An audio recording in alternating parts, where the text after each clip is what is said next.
And now it's the moment you've all been waiting for. On your chairs, you'll find a thinly disguised sales leaflet encouraging you to buy a copy of the tremendous Innovations report. And to tell you all about it, in fact, to give us some of the key themes that emerge in that report, please welcome a very early and long-standing friend of this conference, partner at Innovation Media Consulting Group, Juan Señor. Juan. Thank you, Mark. Thank you.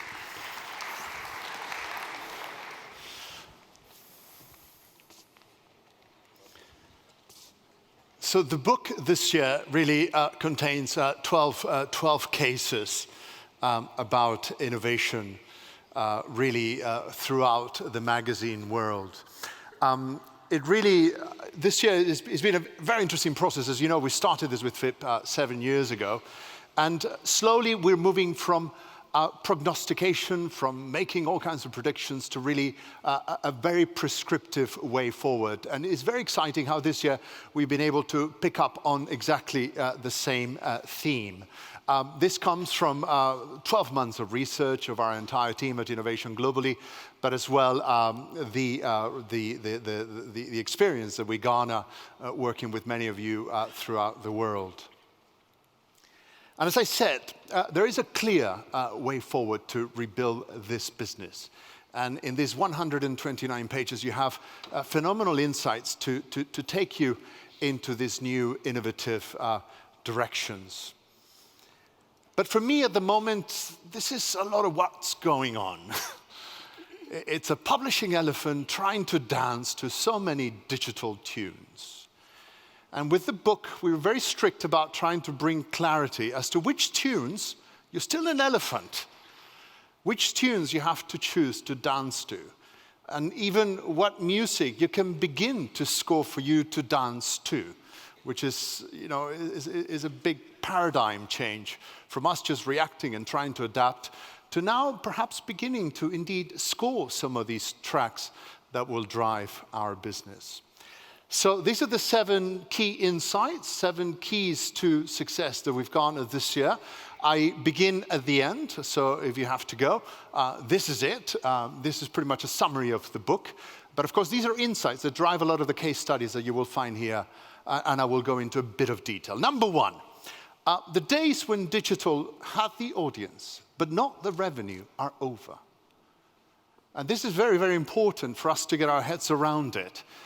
Because up until now, everybody's been criticizing these digital pure plays because they just get the crowds, and yet they do not get the revenue. But now we're beginning to see that once you get rid of that free culture of free for everything, indeed, if you do build a digital, sizable audience, the money does come. So now we can indeed argue that volume leads to value, while up until now, the revenue still was with print. The display digital ad business model only, that is dead. If your strategy is to leverage on that, if there's too much of your revenue in digital coming from display ad, reconsider and change it quickly, because that follows from number 1. That indeed the free culture where we just built an audience and got people to come and we just sold eyeballs to display advertisers, that is dead. So we must move away from that quickly. Those two things do go together. And in the book, we show you how people are making that transformation very cleverly, very quickly. The third one, and we're still a bit puzzled as to why there's so much discussion or debate or confusion or existential problems with this, we don't see any. And we see phenomenal upside and very little downside. Distributed content, putting your content on other platforms, particularly social media platforms, to us is a must, is a no-brainer, but provided you can control it. So we show in the book some of the best case studies as to who's doing this and how. Mobile. A lot of talk about mobile, but perhaps in the book we begin to see the best cases and the first cases where they're really approaching mobile as a new medium. It's no longer the platform, it's the medium. And this has phenomenal implications as well. And the first one is that you have to have different content for different platform. And this is the first case. I'll go into detail as to what that means. And number 5, very interesting, the mantra for many, many years, for decades, has been that our brands, our content has to be always on. And in the book, we argue that perhaps that's incorrect. It's not just always on, it's on at the right time. And with mobile, we see exactly what that means. I'll go into detail, and this is a lot of insight we picked up from Google as to how they program for mobile. It's not always on. It's not always just rushing. It's just being at the right time, at the right place in terms of device, particularly on mobile, with the right narrative and story. You don't really need to be always on. Number 6, only physical change can bring about conceptual change. And look, I've just back from California. Go to Facebook headquarters. They spend billions with Frank Gehry redesigning every single millimeter with phenomenal attention to workflows, to people flow, to how people interact, to how do I get to talk to those people, so how those people can bump into me so we can create content and so on. Drive past Apple. They're building a massive, massive new space, which is all based on a new physical conceptualization of the working space for creating content or digital narrative. So physical change is essential. And we're seeing that the best cases of transformation really begin because there was a move somewhere. They moved homes, and that made a huge difference. But of course, that requires phenomenal thinking through. But physical change is the best way we found to bring about conceptual change. And finally, and this is a very interesting one, and again, quite contrarian, but a very interesting insight, we've been talking for a long time about metrics. But metrics measure the past. And we really have to look ahead to stay competitive. So in the book, we talk about trend spotting, trend watching, because the metrics we've got, most of us have our heads around it, but again, we're measuring how what we do was received, played out, was engaged. But the most interesting thing that we talk about in this book is trend spotting. And this, again, brings us back to the importance of editors, of listening to your editors and listening to your staff, and not just be a slave to metrics that tell you what happened in the past, even if it's a recent past. But how do you then get to trend spotting and trend watching? How do you do that in an effective way?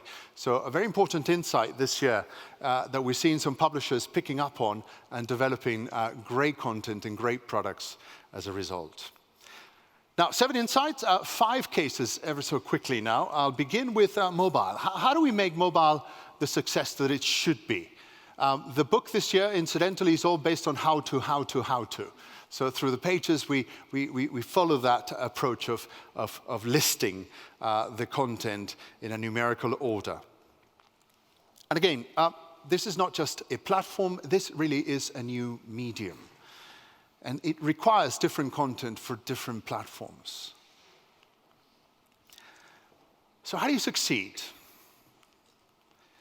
First, advertising and content that is totally unique and tailored to the mobile experience is the only way to stand out and to succeed.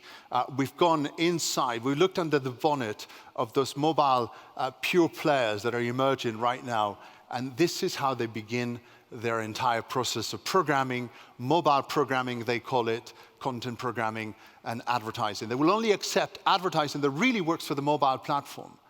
And they will be very reluctant to just take on the good old display advertising that media agencies are pushing on them. And that means content that is easy to scroll, to tap, to click, to swipe. It's easy for you to share, to talk about, has the right amount of motion, the right length. Responsive does not work. If your approach to mobile has just been responsive, really get your head around this, because it doesn't work. And here's why it doesn't. Because responsive presumes that desktop is the starting point. When you talk to mobile pure players, they say, why would I even begin a mobile strategy with a responsive approach? Digital first is presuming that desktop is the ultimate destination. So you have to create standalone, seamless mobile experiences. And it's not just about optimizing responsive web experience and having good old landing pages and content for the smallest screen or basic branded apps.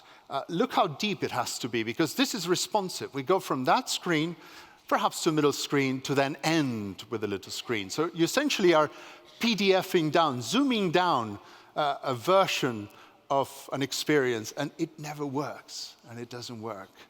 What we propose and what we've seen as the key insight for you to take away in terms of how to begin to rethink your content is a mobile-first approach, a mobile-only approach in terms of design, where the beginning is that device to eventually to take us to desktop. So you have to go mobile-only. And how do you do that? How do you create a mobile-only experience? Well, you have to build around 2 mobile moments. And this is what I mean by frequency. Because if you're always on, if you're always spitting out the content, but you don't take into consideration that mobile has a very clear experiential aspect to it, it's very difficult to do the content properly. So this is, to me, one of the most exciting things I picked up this year. And it was wonderful to sit down with Google and to share it with them and to indeed get my head around it, yes? So it's about building an entire mobile strategy on 2 moments, the micro moments and the me moments. What are micro moments? According to Google and according to Facebook, these are micro moments, the I want moments. This is something you expect your mobile device to give you back. I want something, I need something, I go to my mobile to get it. I want to know something, that's a moment. I want to go somewhere, that's a moment. What's in the movies? I need to go to a restaurant, I need to get to the airport. I want to do moments. I need to get this thing done. I need to organize myself for something. I want to buy moments, yes? So look how different the platforms is and how active and proactive it is as opposed to so passive of a desktop screen, yes?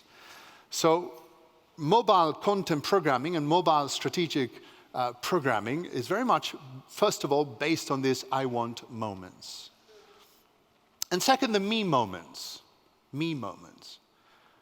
where consumers really do sit down with the device, they lean back with it, whether it's at night, on a long journey, or they have a bit more time with it, but they do have the time, and they want to watch a television show even, but they want to watch something longer, they want to read something longer, and they want to engage in specific activities. This is completely opposite to micro moments. So as you can see, these 2 micro moments and these 2 me moments are totally different to approaching this whole thing as an always on, let's go, let's spit it out, without taking into consideration the user experience of mobile. And that's where things go wrong. So if you look at Quartz, which was here presenting last year, if you look at Refinery 29, this is often their starting and their ending point when it comes to developing a mobile strategy. So quickly, 6 rules for mobile content, which I think are worth sharing. Let mobile behaviors, again, guide the content creation and organization. What I talked about just now, hyper-relevant, easy to navigate, customizable. Do not have too large visuals that eat up the bandwidth and the time. Second, you have to make it expandable. The content has to be presented and articulated in a way that you can get a snippet of it and then the longer version of it. So in the micro moment, you have the I need this information right now, boom, that's it, I got it. And then later on, it can expand, and I want this me moment where I dig deep into this and I get the whole experience. So design a concept that indeed you can tap and swipe for a larger experience is very, very important. Expanding it into apps. Eventually, if a bit of content has track, it is demonstrable, and we've seen throughout the world, and in many cases, that's the moment where you can indeed go along with an app, not before. And indeed, a lot of that content that is relevant through Snapchat and through Instagram as well, expanding it into yours and other apps as well. SMS mobile alerts in your niches. We've seen that people right now are accepting them. And when I mean SMS, it's not just mobile GMS system where they come through your telephone. SMS could also be a WhatsApp message calling you to indeed go somewhere and read something on a me moment or in a micro moment. Joining the video bandwagon, very, very important. You really have to do mobile that is of high interest to your readers. I'll talk about mobile in a moment. And finally, segmenting your emails. We know that emailing is being described as a cockroach of the internet. We cannot kill it off. It keeps coming back to great effect. Indeed, it's still working very well. But our emails are very text-heavy with a phenomenal amount of distractions. The purity of making something straightforward and fast to read with action buttons that are easy to interact with, it's key to indeed reinventing your mobile experience. So again, micro moments and me moments, a very different narrative from everything we've heard up until now of just, oh, quickly, buy some responsive software, get everything out there, keep going, it's fast, mobile is always on, mobile is mobile. So you have to be there with the audiences.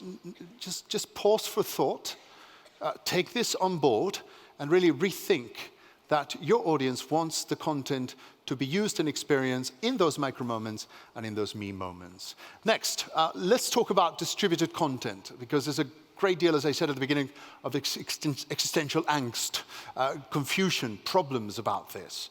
And our take this year on this is that this is a must.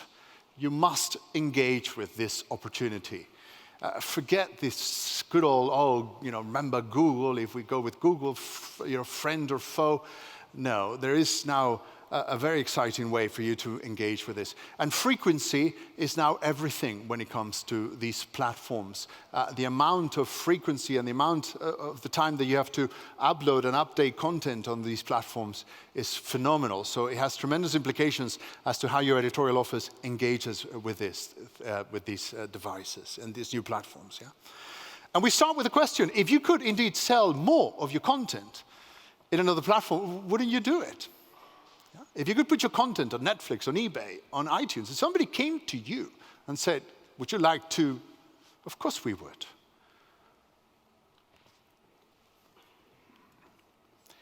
Big brands, they're doing it already. They're selling on other distribution platforms. They're not having second thoughts. So Disney, the Beatles library, Gucci, other brands. Why not media? Why are we not really doing this?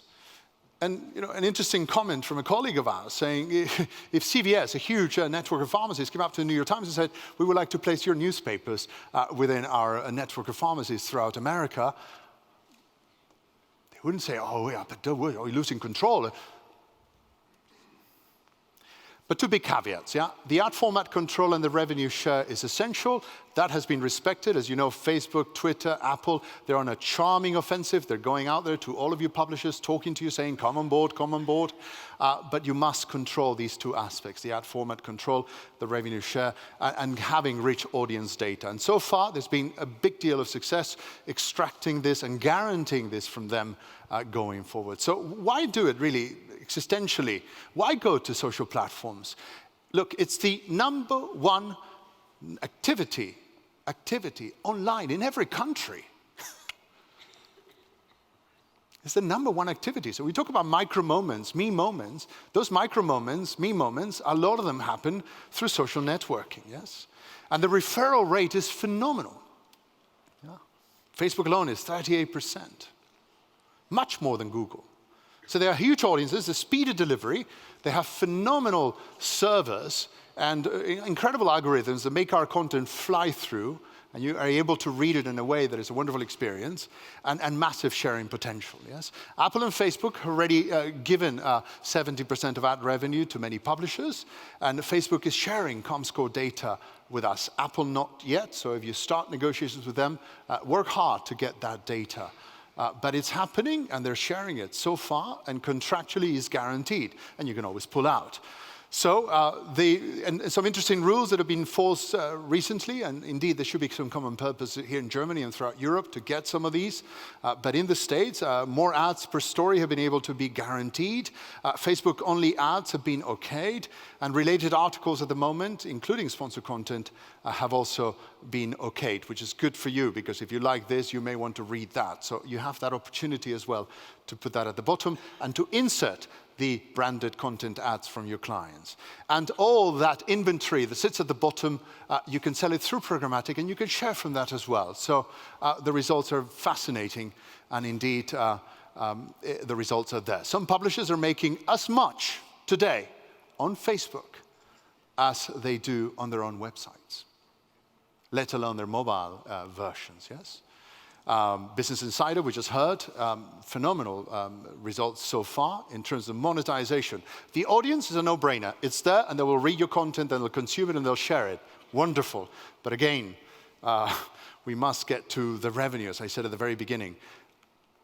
Atlantic, 60 to 70% of their content is already being distributed through these social platforms. Slate, 100%. Perhaps that's a bit extreme, but indeed they're doing it, yes? The problem is it's not cheap or easy. Remember, you do need to recode a lot of this content so it transfers to these platforms easily. They help you initially, but it does take an additional link in that workflow, the daily workflow. Each platform has different technology, which is a problem sometimes. And indeed, not all ad formats are accepted. And no ads on native video. So if you have a native video ad client that has an ad in there, unfortunately it doesn't play out. And some limits on things like Outbrain, but Outbrain is has lost so much reputation at the moment that it's okay. We can, I'm sure, live without that, yes? So our advice in the book, surmised from the early adopters, is indeed jump into this. Jump into perhaps just one platform at the beginning. Perhaps Facebook might be the best choice, and test it, see what happens. And you can expand or pull back as results indicate. But a wonderful opportunity, and really, really let's get over this hang-up of our past experiences with Google and our past experiences with other digital players who took our audience and our business away. There is business to be made here, and Facebook is as interested as perhaps we are, in guaranteeing the success of our brands. So indeed, we do see a very exciting viability to this dilemma with the industry. I want to talk now about micropayments, which is something that perhaps not a lot of us talk about often, but we're seeing as one of the key insights this year that is beginning to have phenomenal traction and something that you should all be exploring with. And as I said at the beginning, these days when digital just had the audience but don't know the revenue are over, and with micropayments, with digital wallets, we're beginning to see why that is and what that means, yes? So, and again, if display, digital business model only is dead, that means reader revenue. We have to explore how to get people to pay for some of our content. So the critics of micropayments have been out there for a number of years. They said, look, this has been tried and failed.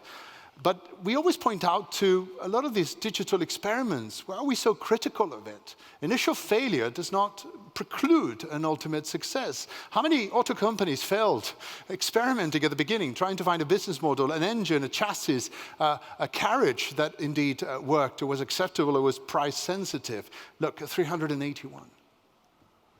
That many were experimenting in those 25 years. And they've said, well, they're doomed because the mental transaction costs are there. People have spent 25 years and everything's been free on the internet. Now we're asking them to pay. It'll never work. They're saying it's a complicated system. And of course, the friction and the discomfort of paying online and loading up your credit card details are a nightmare, yeah? Well, all this has been swept away, yes? iTunes has changed all that.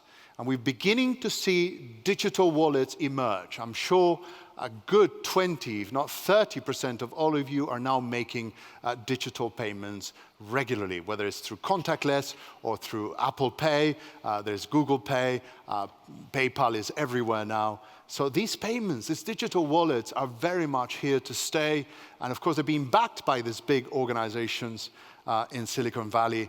And indeed, we must begin to experiment on how that would work with our content, yes? And when it comes to its application to our industry, as you know, there's Blendle, there's iMoneza, these four of the players, two of the four players who target this. Blendle, as you know, is aggregating content from most of the magazines and newspapers in one country. They charge a fee of $20 on average. OnePass also has a similar model of a click to pay for every story. iMoneza is another one, etc. Talking to Blendle, I know they've been here, I know we've listened to them over the years. Perhaps they're not taking off at the speed, but do not rule these guys out. Do not rule this opportunity out, because they are proving that people are willing to pay for great journalism. They already have more than 500,000 people doing so. They're moving into the States, moving into France, and indeed people are picking up. And these are the iTunes generation under the age of 35, more than happy to make these quick transactions. But 4 lessons we've learned from Blendle and from others. Number 1, micropayments for journalism will work, but not for breaking news. No problem. Second, readers punish clickbait creators by demanding refunds. So if indeed you get into this game and you just give them clickbait, all this, you know, the 10 most beautiful people, the 5 great dresses, that's a nightmare. That listicle approach, that clickbaiting, it doesn't work. Micropayments are a great measure of quality, psychologically, and for you internally to know what's working, what is really people are willing to pay for. It's a fantastic signal as to what journalism you should invest more time and effort and resources into, yes?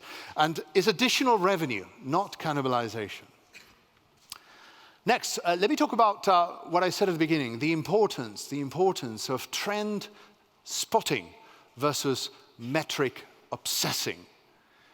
And again, we, in our work with our clients, we spend a great deal of time working on newsroom metrics and trying to get the editorial team to watch the right metrics and to act upon those metrics. But I think we need to go further than this into trend spotting. So how do you spot a trend? We've gone out, we've talked to people who have been successful, because at the end of the day, this is what publishers did. Publishers had great editors and great people, from Henry Luce to the lady who founded Cosmopolitan, who just picked up something in the air. And they said, my audience, these women, these guys, those fishermen, those hunters, those tennis-obsessed people will want this kind of content, this magazine. And they went to a publisher and they said, let's publish something. And this seems to be lost because we're all obsessed with looking back rather than looking at what could be ahead. So important to look around you a bit more. Stop looking at those screens so much. Look around. And it's fantastic. There is one of the leading advertisers here, agencies here in Germany. It's in Hamburg. And when you walk into their office, their reception room is a German's average family, German family's living room. And when you go into the canteen, is the average kitchen of a family in Germany. The mantra being, and they change it all the time. So if this year there's a PlayStation, and then they put a PlayStation there. And the idea is that if you're creating content and sending messages to this average German family, you better live in their environs and understand what's going on. But we're doing very little of this. And it's essential for our business that we recover it. So look around you and monitor trending hashtags. If you really want to continue to obsess with metrics, look at hashtags. Look at these trends of what people are saying, okay, that has traction, that has traction, that has traction. And pay attention to what younger staffers your people are wearing, they're talking about, they're doing in their spare time. And keep an eye on consumer sales good figures. This is interesting. We picked up this benchmark, which is an interesting one. When 5% of your audience has a new device, is already buying that device, and it is growing in double digits month on month, then go full on. Because you know that when it's peaking or when it's when it's really a trend that is now established and your audience is demanding content, you'll be there at the right moment with that audience. So a very interesting insight we picked up in terms of how do you do trend setting with technology. And the trend at the moment and the future, of course, we heard about it a lot here, virtual reality. Yes. But just because a technology comes along doesn't mean that we have to use it. Yeah? And we've had problems. Remember, IMAX theaters and 3D. So if you do it full on. Don't. And of course, in this case, this one is coming. It's coming big. So we would advise that you do it full on, but with proper narrative. And we just heard the case of the New York Times. Fascinating. They partner with Google, with the Carvo devices to subscribers. I was just with Google. They will sell you that box for a very reduced price, and they'll brand it. Yeah, so they'll put your logo on it. And they're very keen to partner with publishers. And I think this one is a win-win for both you and them in terms of the device. This has been the most successful app launch ever for the New York Times, sponsored by GE, as you saw in the previous presentation, and Mini. The content is brilliant, it's fascinating. People spend more than 15 minutes perusing the content, and it's already margin positive for the New York Times in their first outing with this, yes? And the second thing, when it comes to trend spotting, which I hinted at before, listen to your editors. And many of them are here, and you're not listening to them. And they were, in the past, the great trend spotters. And you have to sit down with them again and trust their instinct. Because it is their instinct that built our business. We created great brands based on the one guy's bet, one guy's insight, saying, go with People magazine. That's what America needs now. Go in this country with Landlust. I mean, Landlust. How on earth would you have gotten that from metrics, from watching trends? No. It's a great editor saying, I want to Germans long, they lust for the land. They want to get out of this big urban metropolis. They want to get back to getting their hands dirty and making pots and feeding chickens. And Landlust is born. Phenomenal success. And there's very little of this going on. So a wonderful example this year is Mondadori. They indeed picked up on a devoted community, people excited about the Pope, and they created Il Mio Papa with 3 million copy run. And that's an editor. That's an editor going to Mondadori without any metrics saying, excuse me, Il Papa. This guy deserves a magazine. And you do it. So a wonderful example of how we need to bring this back, these conversations on a regular basis with our editors, journalists as well, but especially editors who've seen it and done it all and indeed can give you this business idea, and this is the result. It's not just all technology, trend spotting. This is trends that are here to stay, and I bet you this magazine is going to last quite a while given his performance so far. Atlantic Media has also done it recently with, this is more B2B, but with Defense One. Fantastic piece of content and insight. Again, it came when we talked to them, we sat down with them, it came from an editor saying, boom, here, let's go now. And they do it, and indeed a phenomenal success. Let me begin to conclude by talking about video. Video, so important. And the web now is a visual medium. Really, it is a visual medium. What really started as a text-based medium, and what we first adopted as skeuomorphism, we just took our content and we put it in this new device. It's gone now. It's moved on. It's developed. It's evolved into really a web that it really demands, and people expect from it visual experiences, pictures in motion. 80% of all content, 80% of all content consumed online in just a few years will be video. So we really look into this in detail because the money is there. The money's flowing there. So when I talked about digital, having digital audience but not having the revenue, those days are over. They're mostly over because of this, because a lot of that revenue is coming from this. This has completely debunked the revenue you could ever get from display advertising, yes? but not so fast. Videos can be extremely expensive and complicated to produce. So in the book, we go into a lot of detailed case studies as to who's doing video how and some of the best innovations out there. They can be difficult to make profitably. Why? Bandwidth, the video platform streaming that you need to acquire, or if you need to be with somebody else's platform.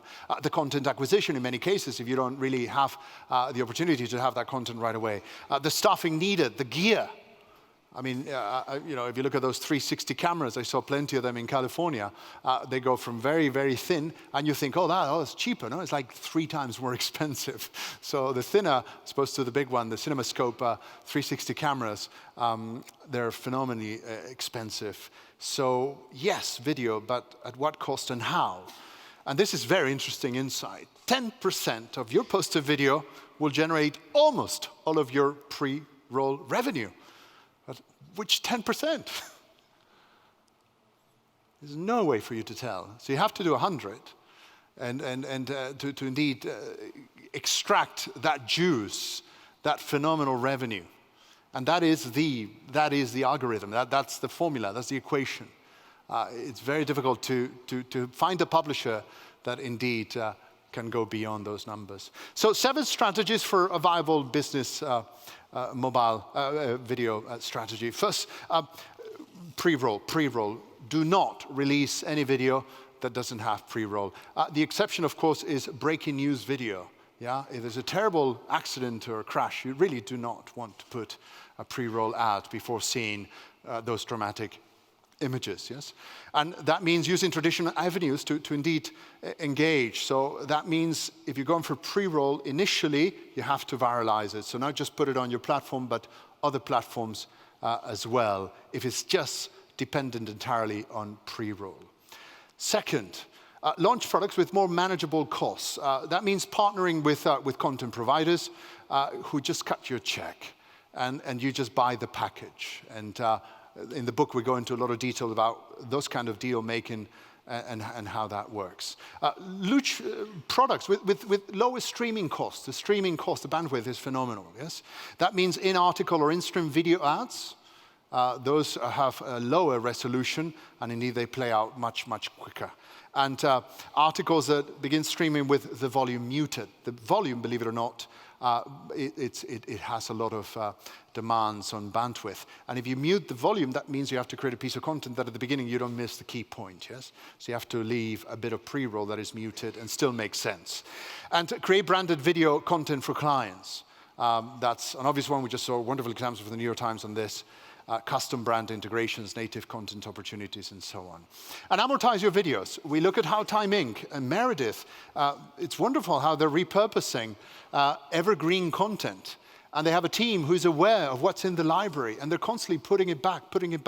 And you'd be surprised, something that played out 2 years ago, you bring it back and it goes viral. So just because it didn't do well in the past is no indication that it will not do well in the future.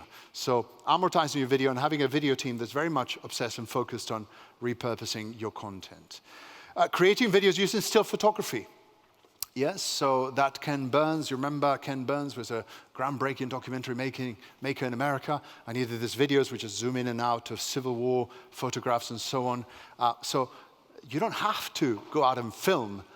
You can indeed do a wonderful video with photographs. And finally, videos that make money. So there are additional built-in mechanisms to make money. In the book, we talk about Elle Canada, Fuse Media, with Dior, with Ford, with Victoria's Secret, with Gillette.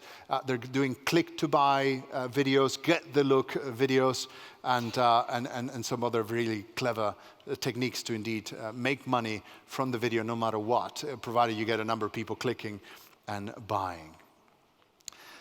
And the hottest spot for video today, without a doubt, it is Facebook. We've seen in some markets that Facebook has overtaken YouTube in terms of video plays.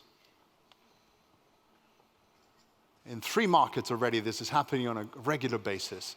This is where the video platforms are really succeeding and where people are sharing them obsessively, much more than YouTube, and that trend, I think, is continuing. So right, that's it for the book. Let me just leave you with one reminder that innovation, as we like to say all the time, really does start at the top. It's fine and good to listen to our presentation, our insights, and these wonderful cases, and it's very useful, but it really has to start at the top of your organization. We still see people make this mistake over and over again of creating innovation labs or the vice president for innovation.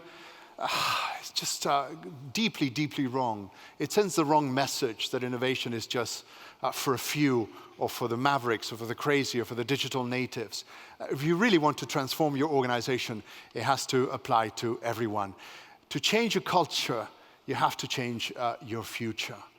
Change is what we do at Innovation. We are enablers of change. We're doing this globally with clients all over the world. These are just some of our clients in the last 12 months. And really what drives us is that what really matters in this business, in addition to getting on this bandwagon of this new, fantastic, and brilliant, and profitable digital future, is journalism. Going back to that. Listening to those editors, those wild ideas, those crazy people that made this business, yes. Editors who indeed focus on still great writing. None of this is sustainable with good copy, which is the basis. Video does not replace copy. Video still mostly has copy driving it. Constant reinvention. Editors that pick up gadgets with both hands. If your editor is not in his office with a virtual reality vomiting, he's the wrong editor. I'm sorry. He should be rushing to the news. Look at this stuff. Wow. It doesn't matter the age, but you gotta have editors with his attitude. But fear is what holds us back. When we begin these transformations with companies, the inertia is phenomenal. The fear of the unknown just draws people back to a comfort level. And you need that creativity because it is the fuel of innovation. And if you accept change, as I like to say, you really never grow old. So it's time to innovate in this business with a clear way forward. Thank you very much.